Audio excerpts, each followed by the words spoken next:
We're here at Sony at IBC 2025 to talk with Nobu-san, the leader of the Sony Cinema Line, to talk about the future of the market and where everything is headed and updates to the Cinema Line, and also about the Monitor Control app and what that app is now capable of.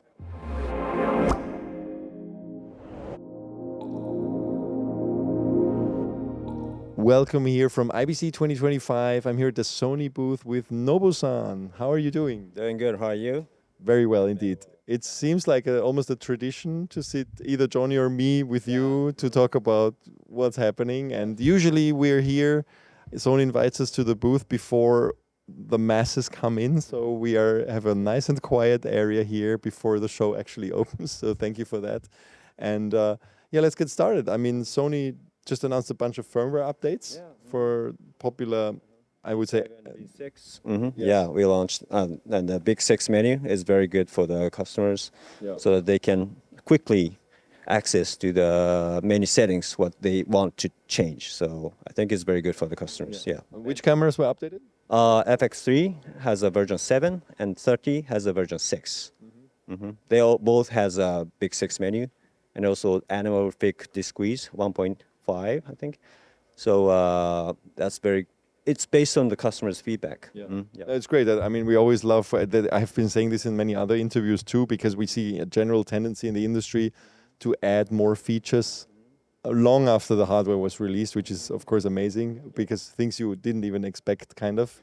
So I hope you'll still be working on additional upgrades in the future for existing products. Existing product, but at the same time, of course, we want to challenge something new. Engineer will never stop, so we're developing a lot of tools and devices. So you're leading the entire cinema line within Sony, so it's very interesting for us to see in the market a general. I see almost a shift to smaller cameras, and whereas maybe 5-10 years ago people maybe were not taken seriously when they showed up with a small camera that, you know, people used to say that's a photo camera when you showed up with something like this on the set. I think these times are over, right?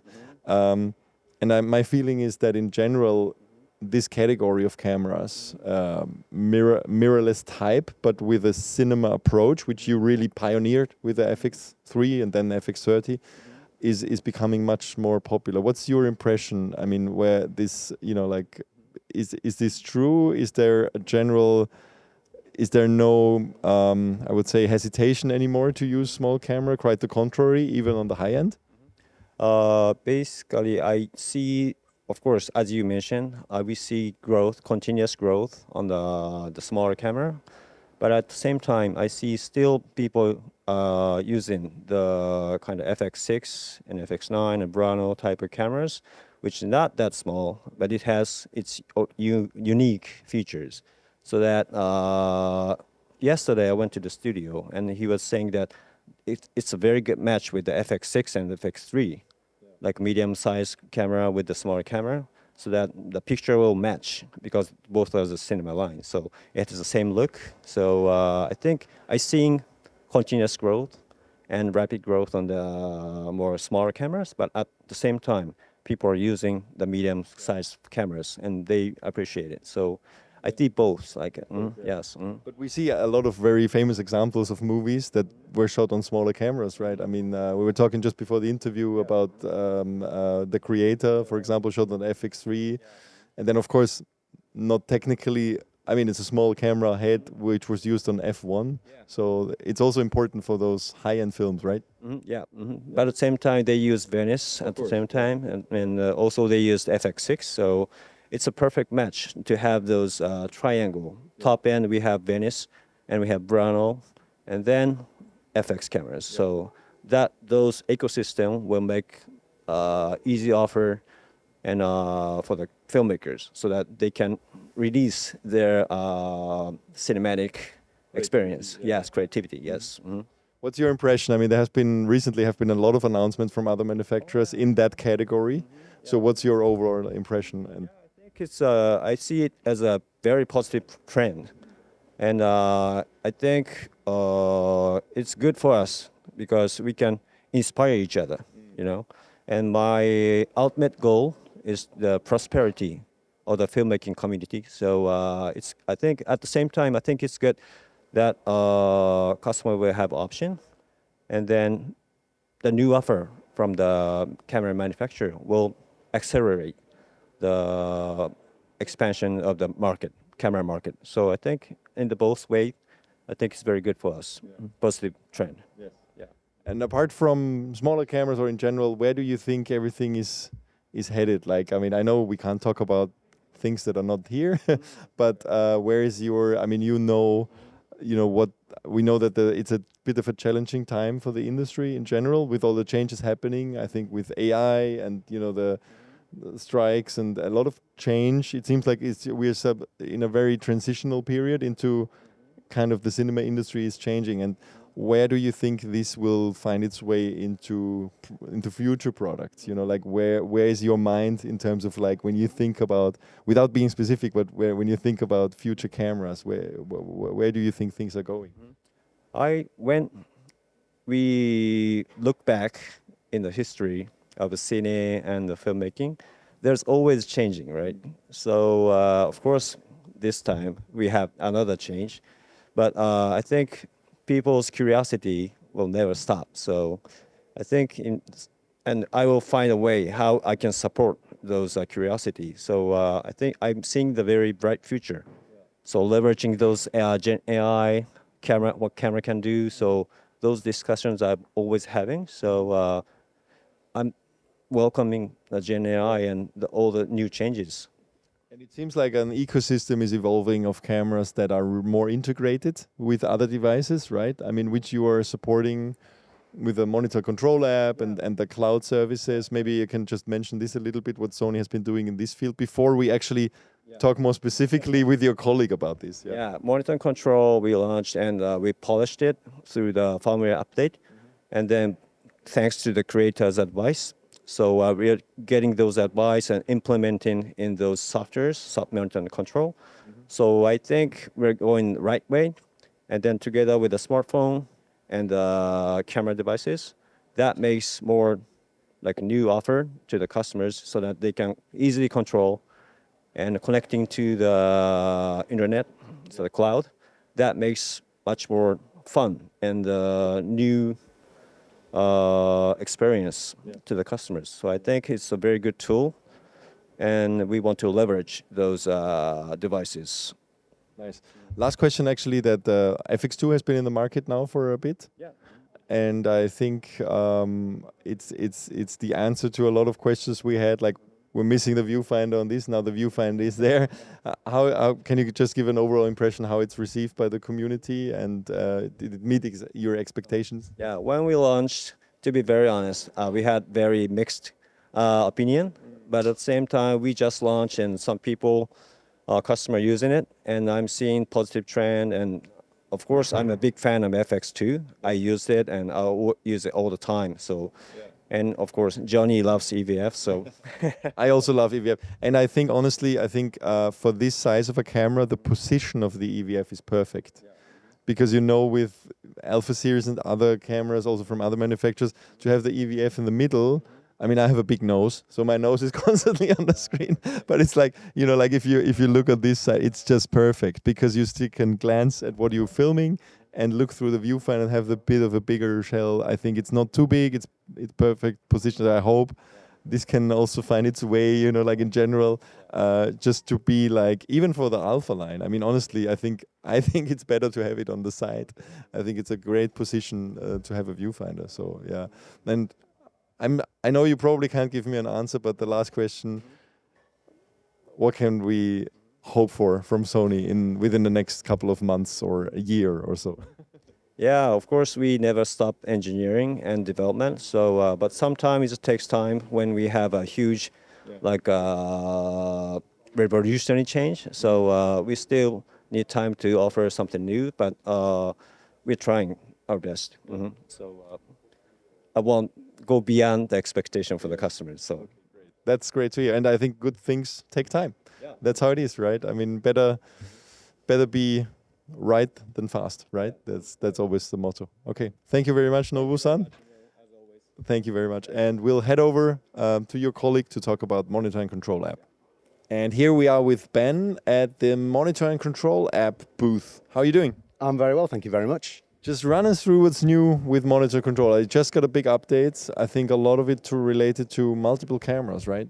Exactly, yeah. So the Monitor Control app is available for Android and iOS. If you use it with an iPad, you can connect up to 4 cameras at the once. So at the moment here, we've got an FX6, an FX3, an FX30, and an FX2 connected to it. There's now wired connection possible, so we have LAN adapters on 3 of those cameras, but actually on what we've got going here, the FX2 is also running via Wi-Fi. Now, with the Monitor Control app, it gives you great capability, unsurprisingly, to monitor and control your cameras. So the Cinema Line cameras and so on, you're able to, on the iPad for free, control up to 4 cameras. We also do a paid subscription where you can control up to 20 cameras, and you can also sync the settings between those. We've also brought compatibility in with MacBook as well as the iPad as well on there. And so what that means is, like I say, you can have great control of a huge multicam setup. Within the settings of those, of course, you can go into individual cameras, and there's great flexibility over all your kind of exposure settings. The focus settings, you can even go in and do manual focus pulls where you can set limits for where you want to start and stop the focus and pull that between that, as well as all the autofocus options that you're used to in the cameras as well. And everything you kind of expect or want on there in terms of having look capability or changing just over your profiles, you can do that on the Monitor and Control app. Along with that, with our paid version, you can do things like take snapshots of the screen. So if you're location scouting, you want to make sure you've got, like I say, all the settings put on there with the image, or maybe you don't even want the settings on there, you want to create a storyboard, you can do that with there as well. There is a framing feature, which if you've seen our auto framing feature, it kind of is inherited from that, but it's a lot more, has a lot more control over that. On our paid version, you can set up to 10 different presets of different framings, and those are manually done, so you can pull in and pull out, like say the size of it. You can have a smooth transition from one to another, going just straight off one camera, and so you can change, like I say, the composition purely without moving the camera, so very useful for different setups in studios where you maybe can't touch the camera and so on. And you can go instantaneous change from one to another or smooth across. And like I say, on the free version, you can do 2 of those setups, but you can do up to 10 on our paid version on there as well. Within the Monitor and Control app, it gives us great capability to be able to expand things beyond just the hardware of the camera. So you can see a lot of assist tools in there that you might want. So things like waveform can be brought onto there. You can put it over part of the screen, the whole of the screen, and you can have quick shortcuts to say turn that on and off. But things like zebras, waveform, all sort of histograms can all be put up on there. And there's also things like anamorphic desqueeze. So we have multiple different options on there for different lenses you might use, so you can put that within there. You can see, like I say, a live output of, at the moment we've got 4 cameras running here, and you can have those filling the screen, or if you want, you can have, like say, 4 smaller previews with the settings beneath. And as I mentioned, with our paid version, you can also sync those settings up, so it's super easy then on that multicam setup to be able to go in and set all those settings across the cameras. So we think it gives a really great solution, whether wired or wireless, working with multiple Sony cameras to have a really great workflow. And the fact that, like I say, we have free versions which give great compatibility across the range, or like say paid upgrades where you can, like say, control up to 20 cameras, do multiple presets on the framing, or you can, like say, have the snapshot feature on there. It means that you can really take control wirelessly, and particularly for smaller crews, but even on bigger crews, just means it gives you that ease of use to be able to change those things straight away from the likes of an iPad or potentially a Mac. Very cool. So you said that most Sony cameras, the current Sony cameras, are supported.